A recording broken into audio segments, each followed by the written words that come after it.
Welcome to the Leadership Hour. This is Steve Adubato. You're listening to us on AM 970, The Answer, the best radio station around, particularly at 2 p.m.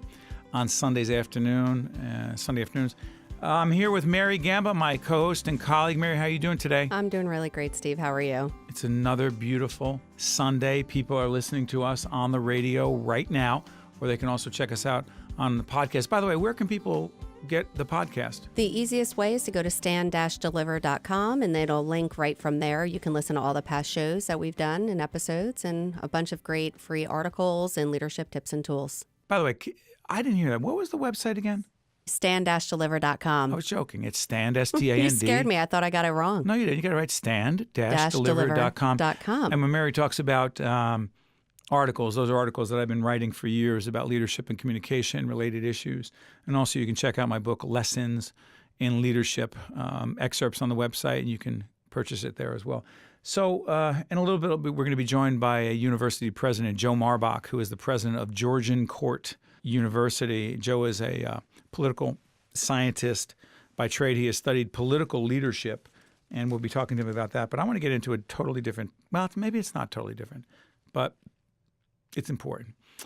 So I read an article. This particular article came from the New York Post, which I read every day, as well as the New York Times, so I can see two different views of the world. So I'm reading this horrific story about a little girl, a 12-year-old little girl by the name of Mallory Grossman, who unfortunately back on June 14, 2017, committed suicide. This little girl, you're going to ask, why is Steve talking about this on the Leadership Hour? And it'll be clear in just a moment. So Mallory, this beautiful little girl, 12 years old, a gymnast and athlete in her school, was being terrorized and bullied by other kids, both face-to-face and on social media. A whole range of direct confrontations with other students who said to her, Mallory, when are you going to kill yourself? On social media, tweets and Instagram posts, if you will, it said, Mallory, you have no friends. That's why you eat alone. When are you going to kill yourself? And the mom, in this case, got involved. Her mom said that they went and actually spoke to the principal of the school. And check this case out. It's Mallory Grossman. The mom went to the principal of the school. And by the way, it's a court case, and we don't try to talk about court cases here, but we do try to make sense of anecdotal information. And she said, finally, after 9 months of this, both online and face-to-face bullying of her daughter, Mallory, the mom in this case, went to the principal of the school. And this is what she said happened. I'm reading directly from the New York Post. Quote, during a 3-hour meeting, the principal of the school handed a poker chip to the preteen, that is Mallory, and then directed the little girl, Mallory, to inscribe her initials on the token and asked her the question, quote, are you all in? Mallory was humiliated, according to the suit. According to the principal, the principal, according to the case, lacked any suggestions to punish the offenders, these other kids, engage their parents, but instead placed the bulk of the responsibility on Mallory's situation on Mallory. Now, I don't know how this court case is going to play out, but say for a second, Mary Gamba, Steve Adubato here with Mary Gamba, say for a second that it's remotely true that this little girl was being bullied the way she was. I bet you there's a bullying policy at the school. Mm-hmm, absolutely. There's anti-bullying coordinators at most, if not all of the schools, at least in New Jersey, where you and I both live. Procedures, policies, right? Absolutely. But then it happens, right? If it's true that the principal in this case, and you can check out his name because you can check out the Mallory Grossman case, if the principal actually did not bring in the other students who allegedly were doing this, and their names are on the Twitter feeds, you can find out who they are, together with their parents, and confront them directly and say, this has to stop, and there are going to be direct consequences. If that happened, even remotely like that, what kind of leadership do you consider that to be? That's very passive leadership.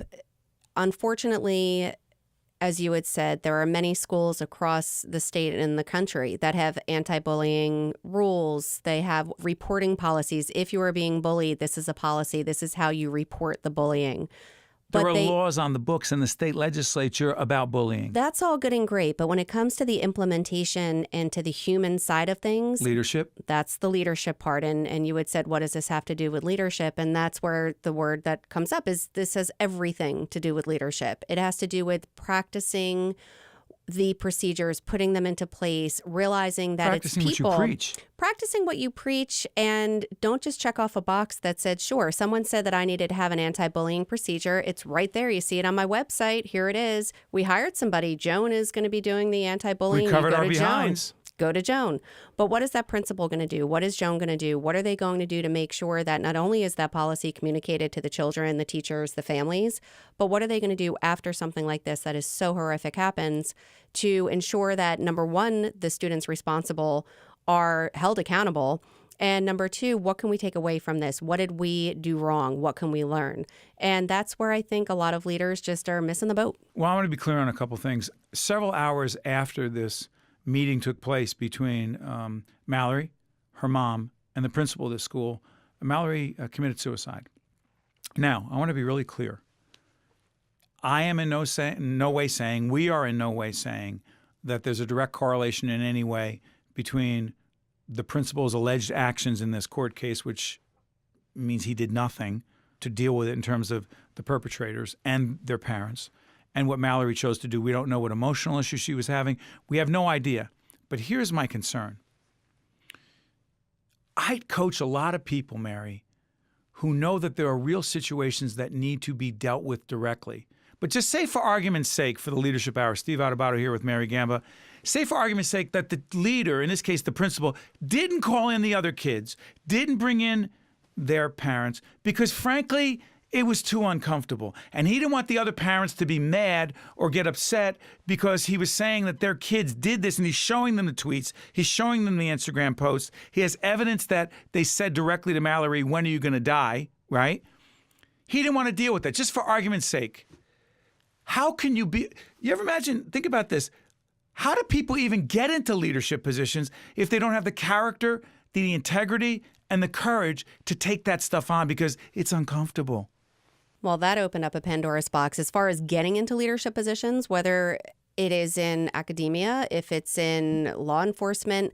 Sometimes it could be in medicine. It could be in medicine, business, accounting. The surgeon, the brain surgeon, the best brain surgeon becomes the chair of the surgery department. What training does he or she have to be the leader of that department? Exactly. Just because you get that title of principal, chairman, CEO, COO, CFO, whatever the title is, does not mean that you are equipped with the tools, the leadership tools to deal with real complex challenges. Title is not leadership? Title is nowhere near close to being leadership, especially in today's day and age where we have social media. Everything is so quick. Back in the day, you would have to wait for a newspaper or go home and watch the news at night.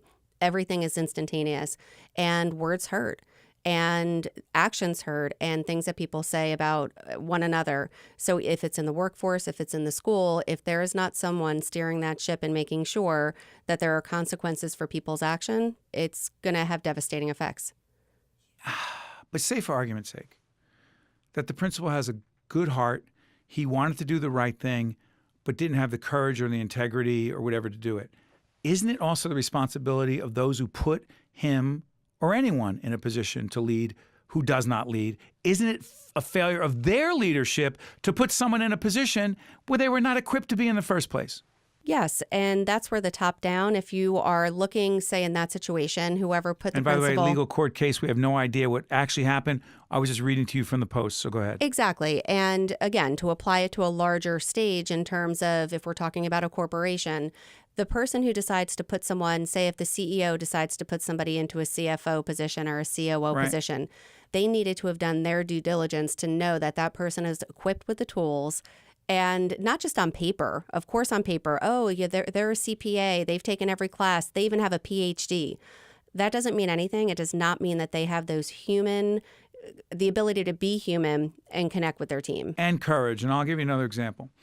I mentioned this in an earlier edition of the Steve Adubato Leadership Hour. By the way, go on our website, stand-deliver.com. You can check out past episodes, if you will, of the Leadership Hour with Steve Adubato and my colleague, Mary Gamba.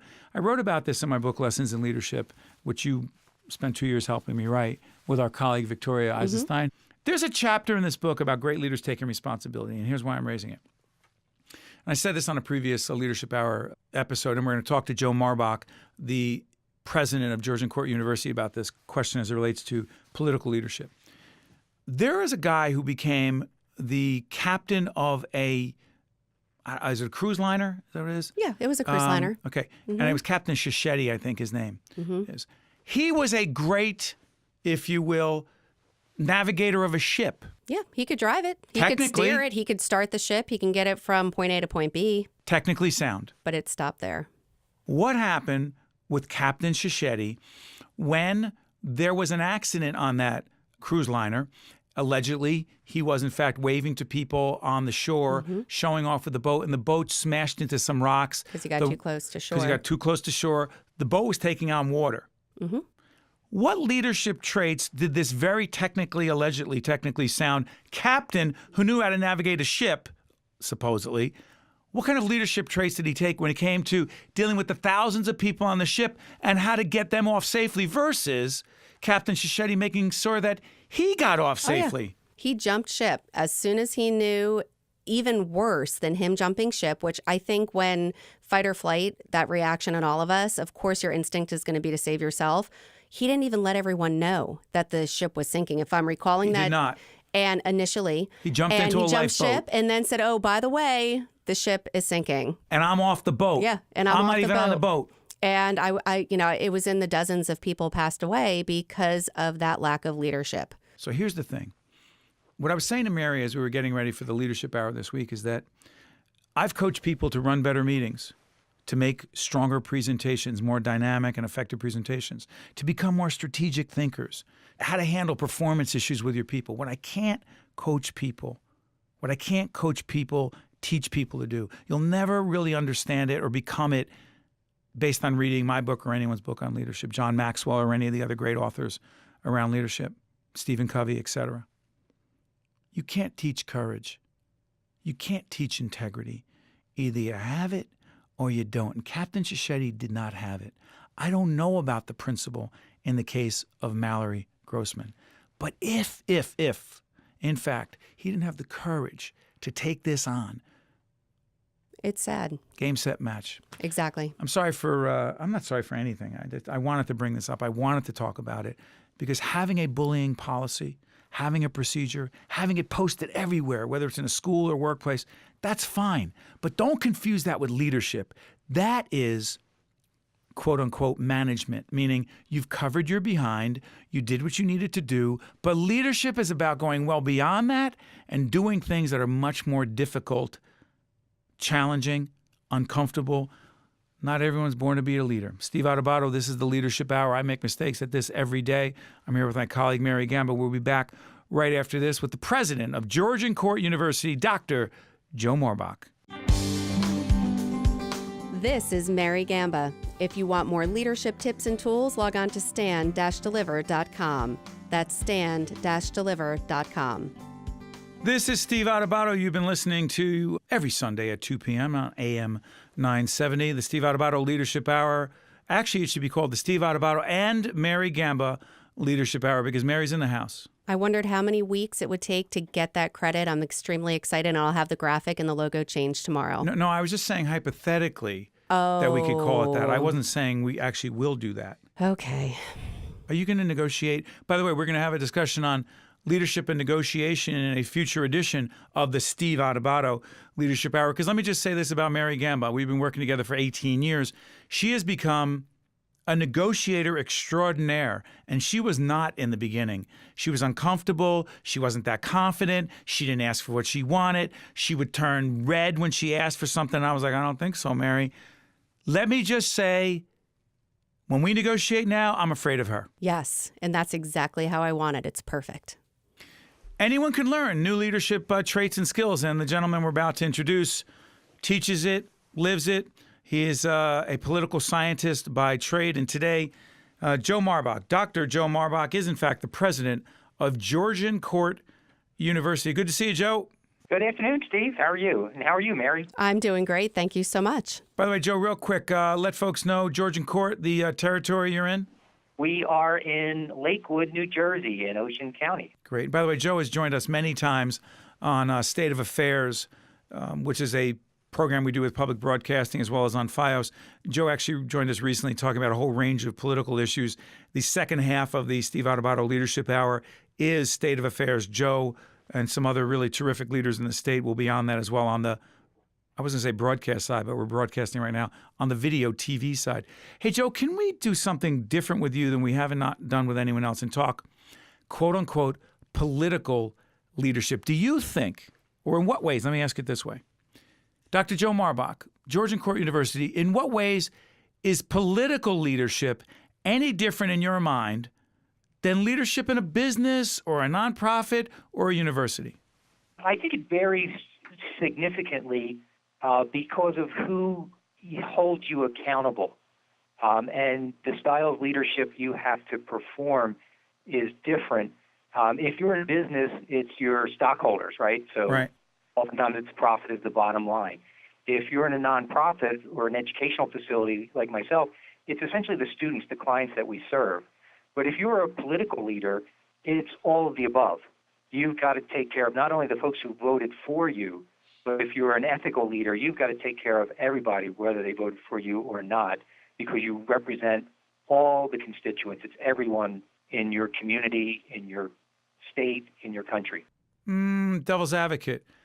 As a political leader, why not just play to your base? They're the people who supported you. The heck with the people who didn't. And in some cultures, that is perfectly legitimate, and that's what some leaders actually follow because they're guided by the polls. But again, I said if you're an ethical political leader, you're going to represent everybody. Ethical is the operative word, Dr. Marbach? I believe it is. If you really live up to the standards that you swear to when you take the oath of office, you're the president of everyone, the mayor of everyone, the governor of everyone in your country, state, or town. See, let's follow up on this. In my book, Lessons in Leadership, which I know Dr. Marbach has not just in his office at Georgian Court, but he has it in his bedroom right there on the night table, and he reads it virtually every night to learn something new. First of all, is that true, Joe? It is in my office as we speak, Steve. Would you like me to pull it down off the shelf? No, but I'm going to send another one for your home. Free of charge. But here's my point.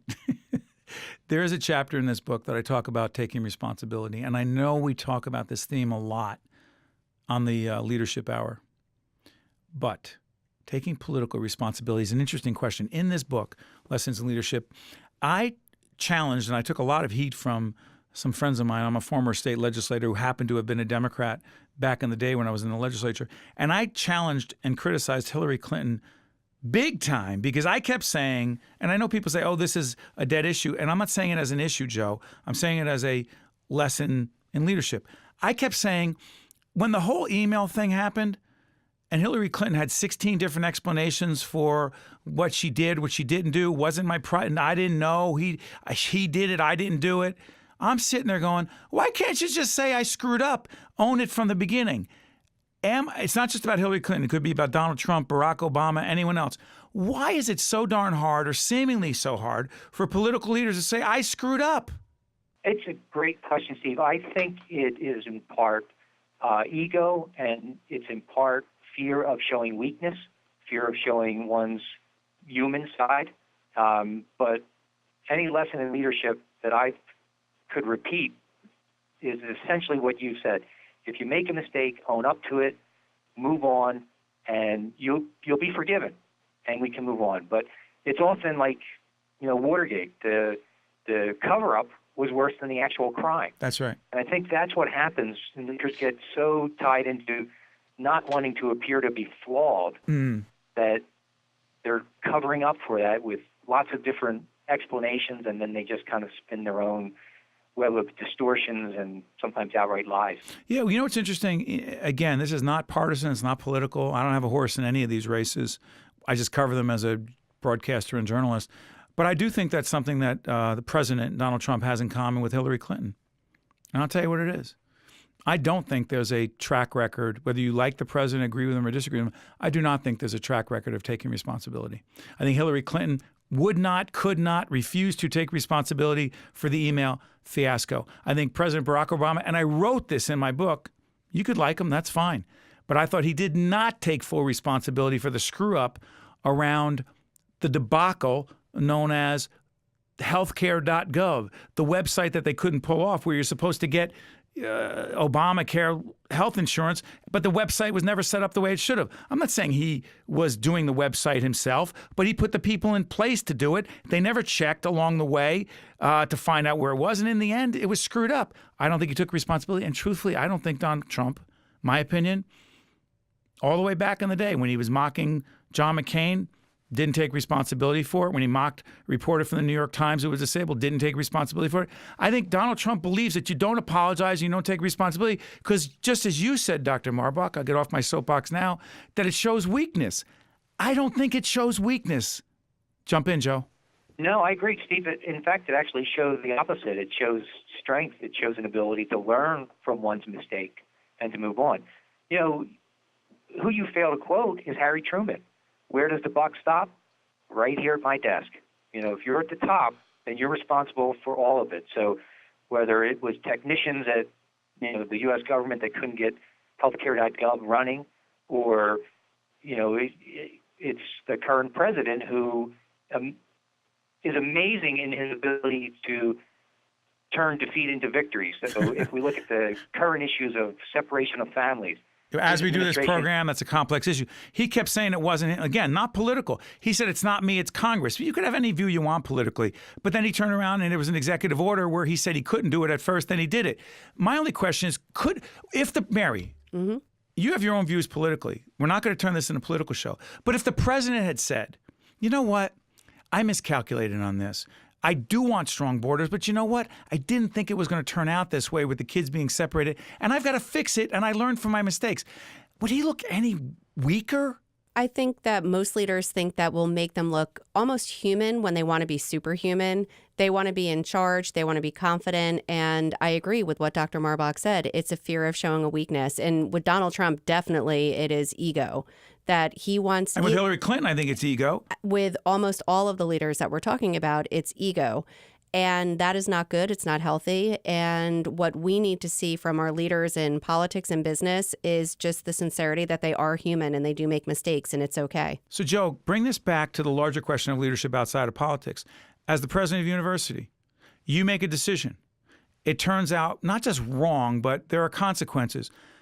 Could you say in front of your board, your students, your faculty, listen, I screwed up. It's on me. I own it. Doesn't that make you look weak?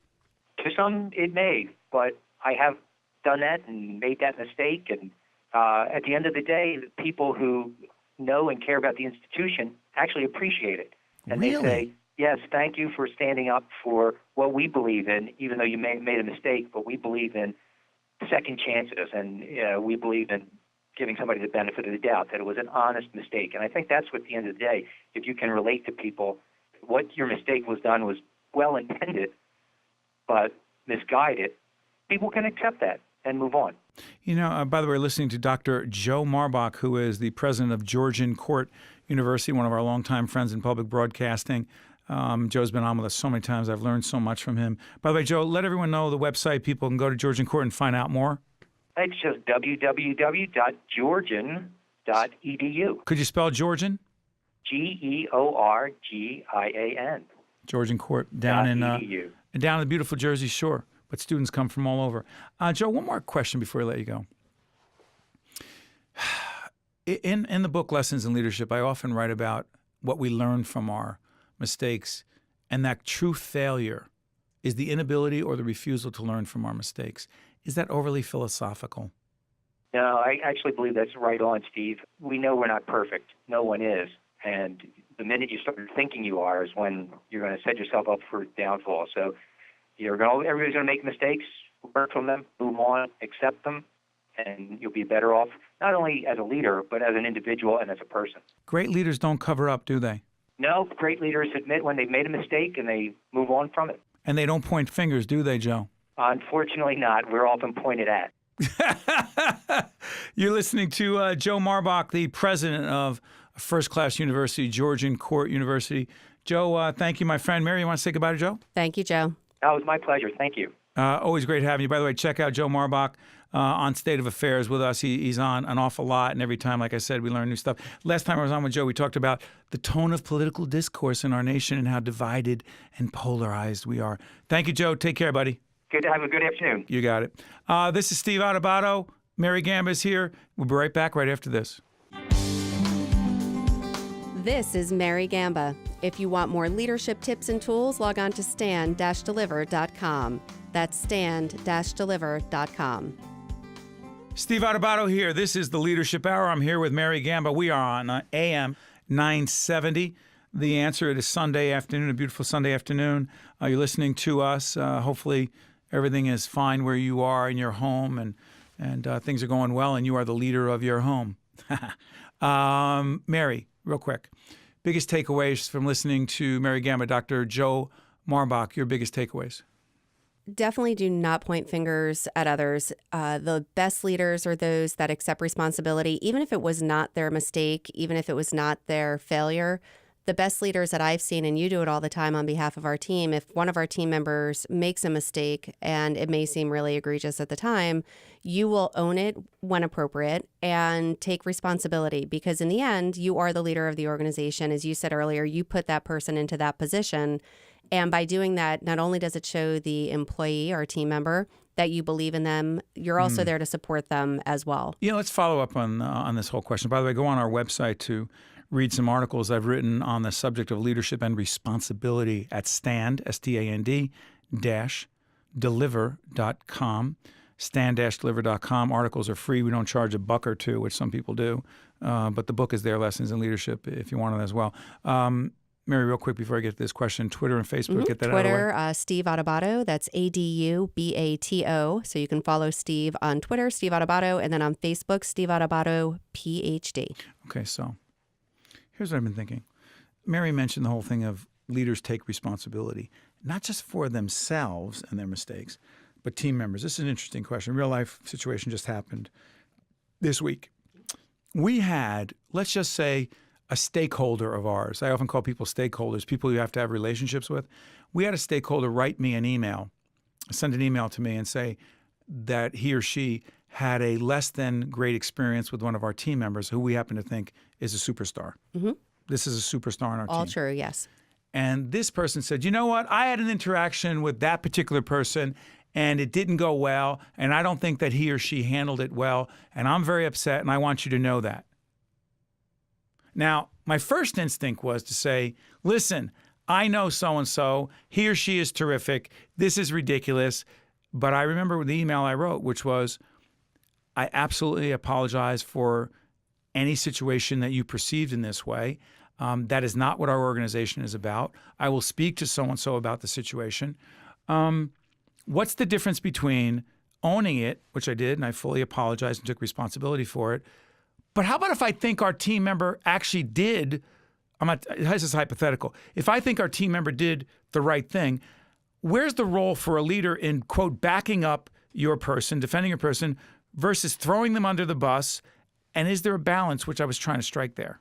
There's definitely a balance. You need to first think of the organization and that key stakeholder, he or she, where they fit into the overall picture. So in that situation, It's about relationships. It's about relationships. We talk about hugging, our good friend, Jack Mitchell. Jack Mitchell wrote the book, Hug Your Customers. Hug Your Check Customers. it out, by the way. Great book. So it means just making sure that you are doing right by your key stakeholders. And if that means that sometimes you just need to own it on behalf of one of your team members. And now if that team member, if he or she really did do something that was either We're talking about perceived, Mary. Perceived as not professional or whatever the situation is, then you do need to own it. And as you did, you were very specific to say that it would be addressed. It's not like you just said, oh, sorry. You said what you're going to do about it. But I want to push you a little further. That's a question of perception as to how something was handled. And I totally respect the other person's point of view. And the person on our team who was challenged in this is a superstar, no doubt about it. What about when someone, okay, I deal with accounting firms, law firms, hospitals, you know, all the people we coach. By the way, real quick thanks, I'm going to put you on the spot. Thanks to all of our Stand and Deliver clients, including RWJ Barnabas Health, Gibbons, the law firm, We have Valley National Bank, the list goes Hackensack on and Meridian on. Health. You got any others? We've got Horizon. We've got NJ Sharing Network is such a great friend to us. You can check them out as well. New Jersey Resources. And so the a lot Kessler of great, Foundation as and well. the Kessler Foundation. So the reason, we had to plug that because we can. So here's the question. With some of our clients and others, you miss a deadline with a client. You get information wrong. It's not someone's perception of what went wrong. It went wrong. We screwed up. We lost you money. We hurt you. But the leader himself or herself didn't do it directly. How the heck, with a minute and a half or so left, how do you acknowledge it, take responsibility without throwing your staff person, your team member, under the bus when they in fact screwed up? Sometimes you have to throw them under the bus, and that's okay. But people say leaders defend their people. You could accept responsibility. In other words, they did make a mistake. We dropped the ball on this. And you would say we. You wouldn't say, oh, Susan dropped the ball on that. You would say... stay on this. We have a lot of ads. If you look at our broadcast website at steveadubato.org, steveadubato.org, you see a lot of our sponsors. There have been times where we put up the sponsor's name, spell the name of the sponsor wrong. Exactly. That's not their opinion. We screwed up. But the sponsor isn't going to want to hear from, in that case, it might have even been an intern that we had helping out in the office, helping us to update. Who's responsible for the intern? Exactly. Me? Well, no, but there's 3 levels in between. The answer is yes. Well, yes, in the end. Yes, go ahead. But you are the one that is responsible for coming back to the team and dealing with the team internally. But outward facing, you need to accept responsibility because that person who was wronged doesn't want to hear from that intern. What about if I say, hold on, we have a 21-year-old kid, 18-year-old kid, whomever, our head of marketing, our head of communication, whatever, just want you to know it wasn't me, they screwed up, you say. Is that good leadership? It is not. There is no, it needs to be a we. It needs to be that you need to own it as well as a leader. Doesn't matter. You put that person in that position to either succeed or fail. You're going to take the credit if they succeed. Of course, you'll also say great job to them as well. But if they failed, you also need to. That's on me? Yeah, it is. That's on any leader? It is on any leader. You are darn right. That's why Mary Gamba is so smart. I'm good. And that's why she's trying to take over the show and make it the Steve Adubato and Mary Gamba Leadership Hour. This is AM 970. Can't thank our friends enough, Jerry Crowley and the folks, and Laura Schaefer as well. Laura and the team at AM 970, thank you for this opportunity to be on the air. This is the Leadership Hour. Check out right after this State of Affairs that I'll be hosting with leaders in the state of New Jersey dealing with challenging and difficult problems. Our website, again, is stand-deliver.com. Follow me on Twitter at Steve Adubato, Adubato, and we will check you out next week on the Leadership Hour.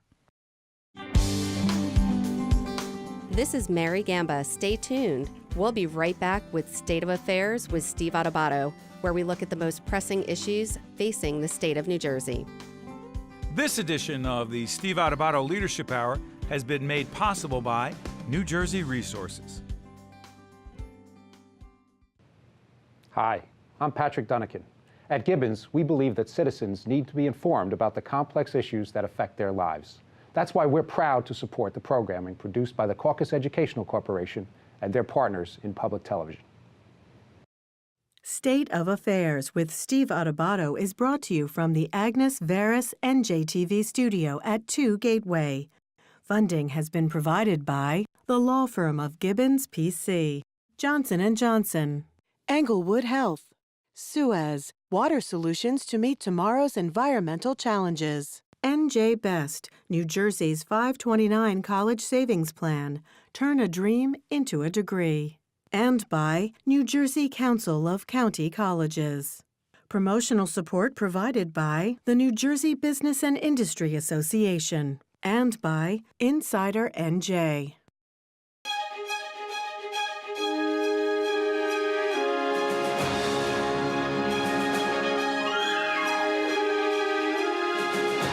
Welcome to State of Affairs. I'm Steve Adubato. We are coming to you from the Agnes Veris NJTV studio in beautiful Newark, New Jersey. It is my honor and pleasure to once again welcome Greg Lalevee, who is Business Manager, International Union of Operating Engineers, Local 825, which has how many members? 7,100. Tell everyone what you guys do. We're the men and women who operate and maintain heavy construction equipment, cranes, bulldozers, build roads, build bridges, build buildings, all kinds of infrastructure projects. Greg, you've been with us many times talking about infrastructure, jobs, the economy, transportation. Can we go right to the Gateway Tunnel? We had Senator Cory Booker, United States Senator Cory Booker, sitting right here yesterday, taping yesterday. He said if this tunnel is not built, the Gateway Tunnel, it is devastating, not just for New Jersey and New York, but for the Northeast corridor and the nation, you say? Absolutely true. 10% of the U.S. GDP relies on transit between New Jersey and New York. So if we don't get this program done, that's the risk we're taking. What stands in the way? Because I thought that during the Obama administration, dollars have been set aside to do this. What has happened? Well, President Trump came in and said that there was no deal in place. Because it was Obama's deal, not his deal? I don't know the reason why, but he said there was nothing in writing, so in his mind there was no deal. So at the end of the day, I think we have to get all sides to come together and figure out what they will do so that we can get this thing done. So people can understand, Greg, why this is not an inside the beltway, if you will, Washington, or even a State House issue, that it affects everyone. Help people really understand that. Transportation, jobs, the economy. Well, we have to keep people moving, keep goods and services moving. If the Gateway program in its totality were to be built, we're talking about the possibility of having freight rail into New York City, which would take trucks off the road. It's a big mobility issue, which is lost productivity. If we lost the trains totally, there'd be an estimated $100 million a day in lost productivity. Let me give you another example. Say one of the tunnels has to be, quote unquote, shut down for repair. What happens? We lose 3/4 of our train capacity, from 24 trains an hour to 6 trains an hour. It's devastating. How are people then going to get back and forth to New York City? Right now, we move 450 trains per day between Newark and New York, 200,000 passengers.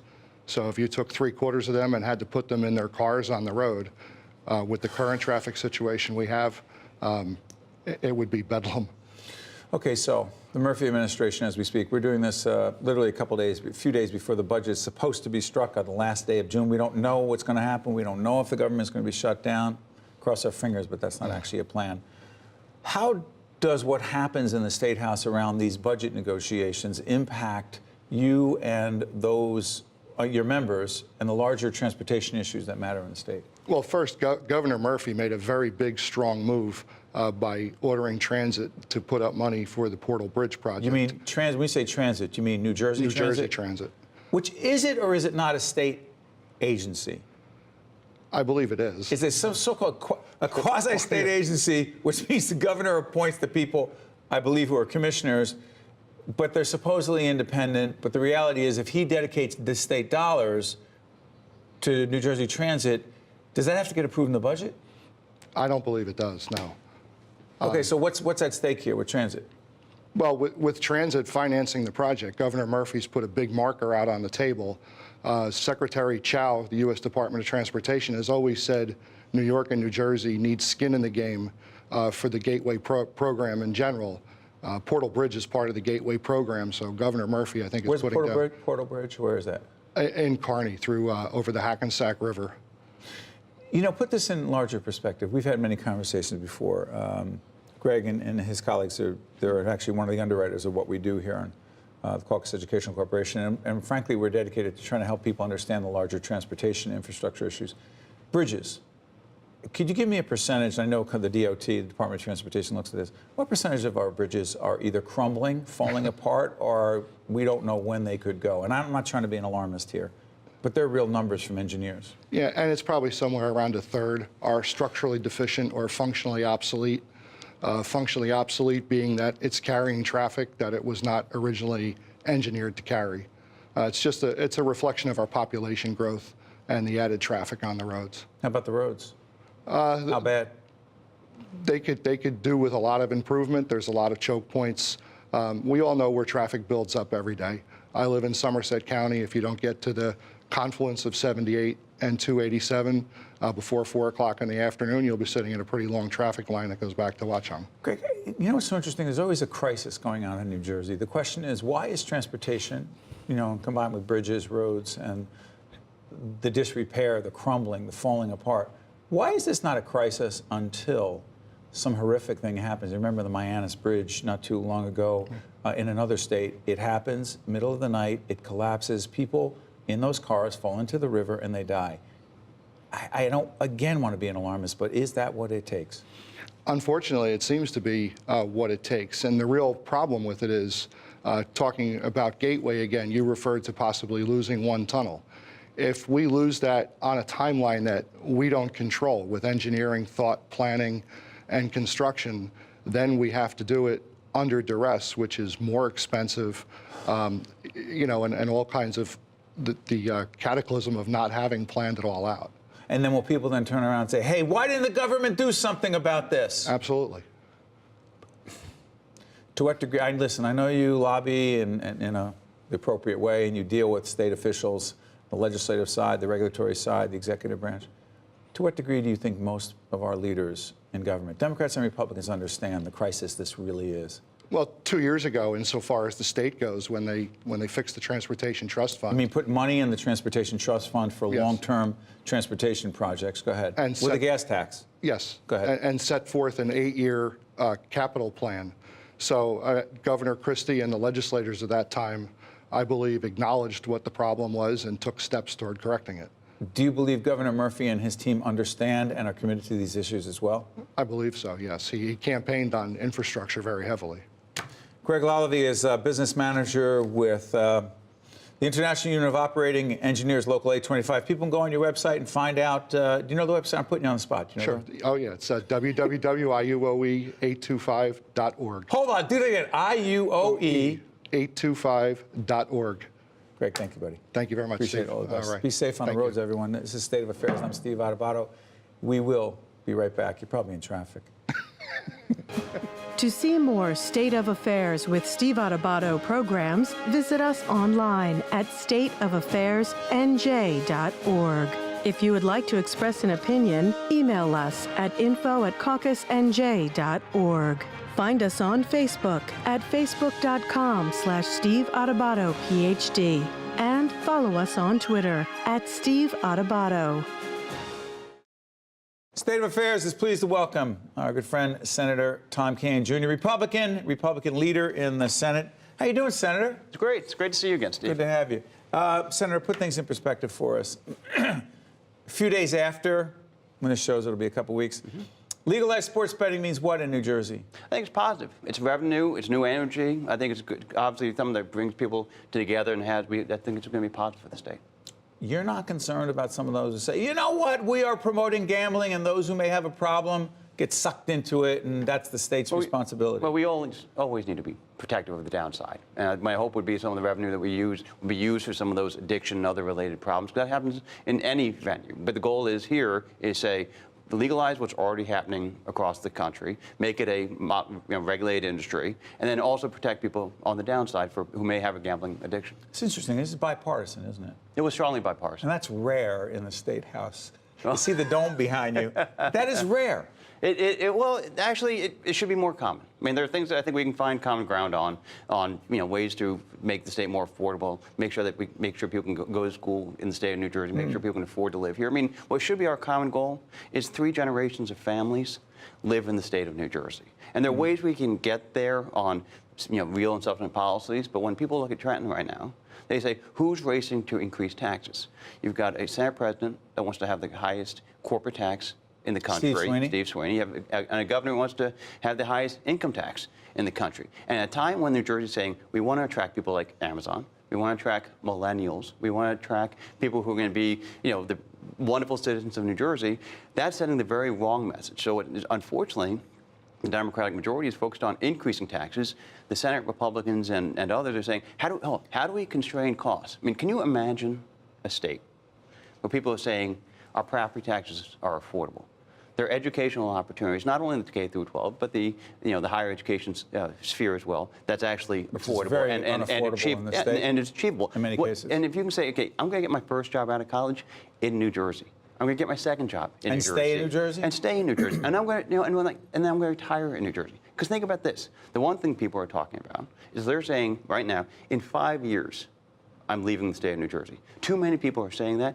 And the more people say because it's unaffordable? Because it's unaffordable. And so what they're saying is, if they change that state in 10 years, I'm going to give the state a chance, that means they're not moving to Pennsylvania. Because people moving to Pennsylvania. Or Florida. Not to the weather. No, they're not moving to Florida. What do you mean they're not moving?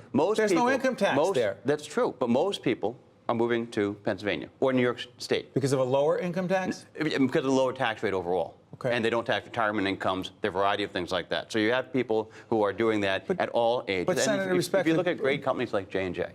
What does J&J have to do with it? Well, think about this. Half of their employees, 8,000 are in New Jersey, half are in Pennsylvania. This last two, They're in New Brunswick. last two CEOs are Pennsylvania residents. A company in New Brunswick? Yes, has half By the way, of its J&J employees. happens to be one of our underwriters. And it's a great company. It is a great company. But half of its employees are in Pennsylvania. So what we have to do is this. Rather than send the signal out of Trenton, or whether it's Senate President Sweeney or Governor Murphy who's saying, let's increase spending, let's first have the conversation on how do you reduce costs? And there are ways we can reduce costs on the citizens in New Jersey very quickly, very responsibly. If you focus on ways we can have a real conversation on pension and health benefits reforms, you could save billions of dollars. We're speaking with State Senator Tom Kean. He is, in fact, the leader of the Senate for the Republicans. Let's do this. Steve Adubato here, and the question is, you talked about the pension situation. Mm-hmm. We could save money if we did what with the pension? Didn't you guys do that in 2011 with Governor Christie, together with the Democrats in the legislature? You were involved as well.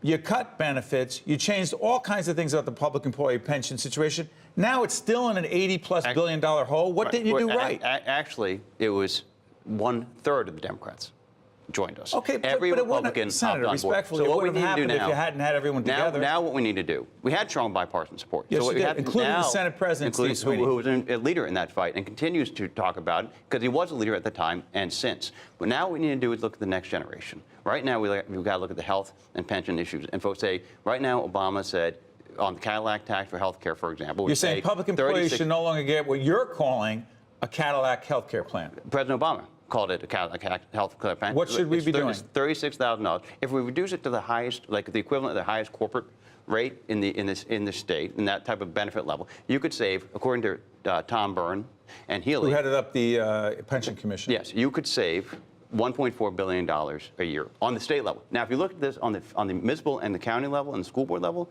it'd be an additional $2.5 billion in savings. So you'd be able to follow through responsibly. Well, you'd meet all of your obligations. But won't you be hurting public employees who are not overpaid as it is? You would actually be. We can find common ground in this area. We found common ground in the past on a bipartisan basis. We can find common ground here. Everybody from Republicans and Democrats alike want to say, if you focus on those individuals, we've got to honor the obligations to those employees, honor the obligations of taxpayers, because at the end of the day, they would have. What would happen here is they would be able to spend less on a daily basis for their own health care. So it'd be more affordable for the taxpayers as well as the employees. It'd be a responsible approach that I think we can have strong bipartisan support on going forward, and it'd be billions of dollars responsible. Do this, Senator. By the way, with Senator Tom Kean, Steve Adubato here, I just want to ask you this real quick. Higher education, there was a study that was done. Give me a minute or less on affordability issue and what we found. Right. Well, what we have to figure out is why are students leaving the state of That's New the Jersey? brain drain. It's brain drain. What kind of advice are they getting from their high school guidance counselors when they're looking at their career choices? What kind of pressures are happening at home? What do we need to do to say we've got great high schools, great higher education plans, but there's no plan. We've not updated the college, how we spend money on colleges from the state level since Rutgers became the state university in the 60s. So what we've got to say is, how do we refocus the purpose, have a strategic mission, and find common ground to say, we got to make high school and people graduate from high school, college, or career ready. We've got to have colleges that are affordable and have meaningful degrees that can translate to jobs. We've got to have a partnership between everybody from higher education to government to industry to nonprofits. We can do that together, and we can have a situation where more than 3 generations of New Jerseyans stay in New Jersey, as opposed to... Because we lose them, we lose that tax revenue and everything else. But we also lose the families. It's not just the tax revenues. Think about this. People are on the planes more frequently now than they've ever been before. Think about what that does to the time you spend with your family. Think about the people on Father's Day who missed it because their parents are in Florida or in Pennsylvania. Think about the kids that had to do a phone call because of or economic Skype. reasons, because largely. of economic reasons. And the family impact on that.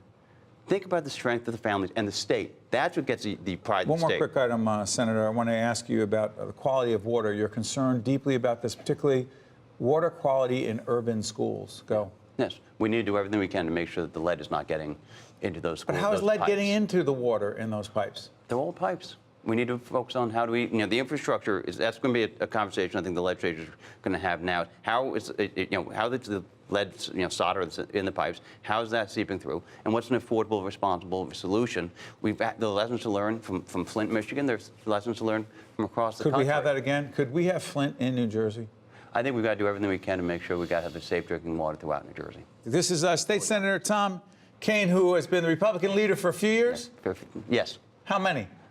Going on 12. Does it feel longer? Senator Tom Kean's in the House. This is State of Affairs. I'm Steve Adubato. Thank you, Senator. Thank you, Steve. We'll be back after this.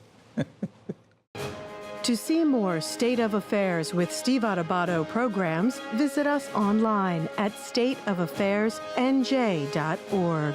If you would like to express an opinion, email us at info@caucusnj.org. Find us on Facebook at facebook.com/Steve Adubato PhD. And follow us on Twitter at Steve Adubato. We're pleased to welcome Dennis Drazen, who is the CEO of Monmouth Park Racetrack in New Jersey, one of the most beautiful tracks in the nation. It is. Thank you. Because? It's a jewel of racing. It really is. It is. It's gorgeous. And I was just saying, full disclosure, my family's been there many times. Not that we bet, we just, that's a joke. Listen, legalize sports betting. As we do this program toward the end of June, it happened. I saw Governor Murphy. He was the one who placed, I believe, the first bet. He was. He came down on Thursday. He placed the first bets. He bet Germany to win the World Cup. Yes, he did. And the Devils to win the Stanley Cup. How many people did you have on Father's Day? Father's Day, we had 23,700 people all clamoring to come bet racing, enjoy our park, and bet sports betting. Dennis, break this down for us. I mean, you were telling me before we got on the air that you and your colleagues have been planning for legalized sports betting in New Jersey since 2013. Yeah, we started the first renovation 2013. We've actually been in this fight with the leagues for over 6 years. Professional sports leagues. Correct. And we first built out the William Hill Sports Bar in 2013. We got stopped again in 2014 with an injunction from the leagues. And then after the Supreme Court arguments on December 4th, I was pretty certain we were going to win. And so we went ahead and spent additional money, another $1.5 million, to renovate our grandstand to be ready for opening day. And, we're into it for $5 million now between renovations, legal fees, and the struggle. But biggest bet I ever made, and we won. We're ready to do sports betting at Monmouth Park, and it was well received. The first 4 days of business was terrific. And I think it's really going to make a difference. It's going to bring people back to racetracks and casinos. It's going to make us healthy again. State of New Jersey is going to get a good tax revenue from all this. And it's really, you have to look at it for the big picture. This was a huge victory for states' rights in this country. Why states' rights? Well, the Supreme Court, when they looked at the United States Supreme Court, when they looked at the issues of 10th Amendment, federalism, states' rights, they ultimately decided that the states' rights issue prevailed, that the federal government can't enact the law that prevents the states from controlling their own Except for destiny. a couple states, they said it was okay. At that time, there were 4 states that were grandfathered. But putting that aside, Right. What really happened is this is a $400 billion illegal market in this country, sports betting. Offshore, bookies, crime family ties. And while we won't get all of that business, this country is now going to see a large part of that market shift over to legal, regulated. And tax revenues. And tax revenues. I don't want to make the case for you guys. It's already done. But there will be significant tax revenues. Governor Murphy actually sat here on this set at NJTV studio in Newark before he was governor. He talked about why he thought it was a good idea. But I'm going to also ask you this, devil's advocate question. Someone say, you know what, this legalized sports betting thing may get some folks involved in gambling that may otherwise not and could cause problems, you say? Well, I think those people, that may get over their head, if that's what you're asking about. It's said about the lottery as well, but go ahead. We're very focused on the problem gambling aspect of this. There's not one ad that we can put out there that doesn't send the message. If you or anybody that you know has a problem with gambling, here's the 1-800 number to call. You're supposed to be betting with your heads, not just with your hearts. So we're very focused on trying to protect that aspect of our public. But I think right now, if people are out there betting illegally, they've got that problem anyway that they need to overcome. So, with us, you're betting in a legal, safe environment. If you go to a bookie, you get in over your head, you got problems. Here's a question about the professional sports teams. You said to me before we got on the air that this so-called integrity fee, I believe the NFL, some other professional leagues were saying, you owe us. You should give us a quote-unquote integrity fee. They went to court to argue this, Dennis, that we should get a cut of what you make from legalized sports betting. Dead issue, A. B, what the heck are we talking about? So it's a dead issue, but we were in this battle for over 6 years. The leagues at any point, the professional sports leagues, could have come to New Jersey, worked out a revenue share, worked out a resolution that would have been good for everybody. Instead, we spent $10 million in legal fees. We won the battle. We went to court, and now they come out and they go to Trenton. After they lost? After they lost, they come to Trenton with their lobbyists, and they walk into legislators and to the governor, and they say, hey, we want an integrity fee. Now, if you step back from that, what that means is they're saying that in a legalized, regulated environment, we need more money to preserve integrity. Does that mean they were looking the other way, knowing this is a $400 billion industry for the past 30 years, and they did nothing to preserve integrity? I don't think so. I think they did their job trying to preserve integrity.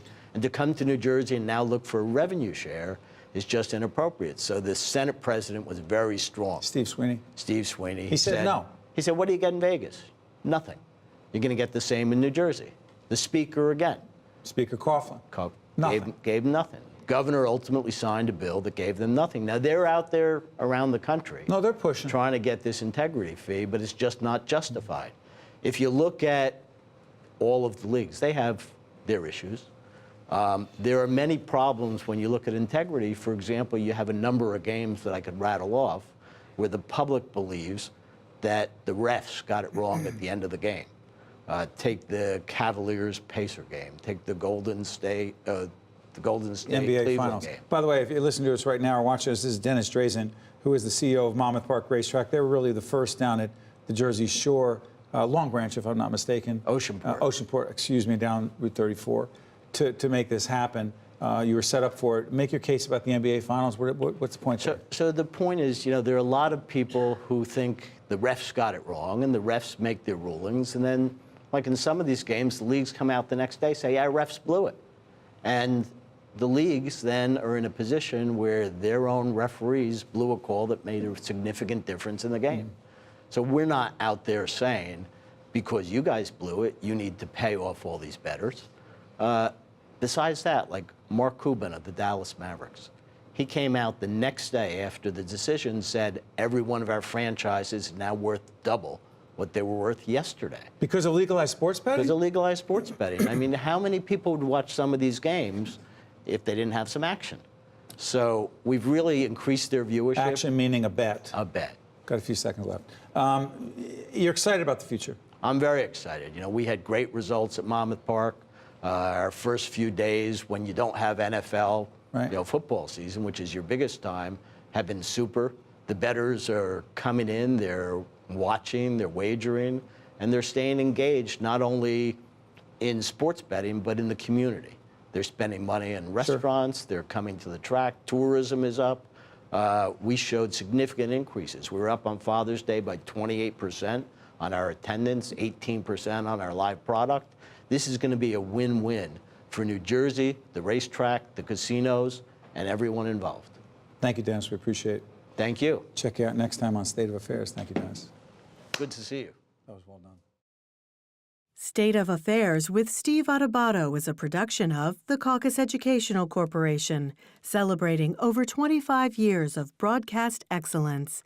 State of Affairs with Steve Adubato is brought to you from the Agnes Veris NJTV studio at 2 Gateway. Funding has been provided by the law firm of Gibbons, P.C., Johnson & Johnson, Englewood Health, Suez, N.J. Best, New Jersey Council of County Colleges. and by these public-spirited organizations, individuals, and associations committed to informing New Jersey citizens about the important issues facing the Garden State, and by Employers Association of New Jersey. What is your child's dream for the future? Doctor? Teacher? Architect? Whatever they aspire to be, a college education may realize those dreams. And NJ Best can help. It's the college savings plan specifically designed for New Jersey families. Start saving today with as little as $25, because now is the time to invest in their future. To learn about NJ Best 529 College Savings Plan, its investment objectives, risks, and costs, read the Investor Handbook available at njbest.com.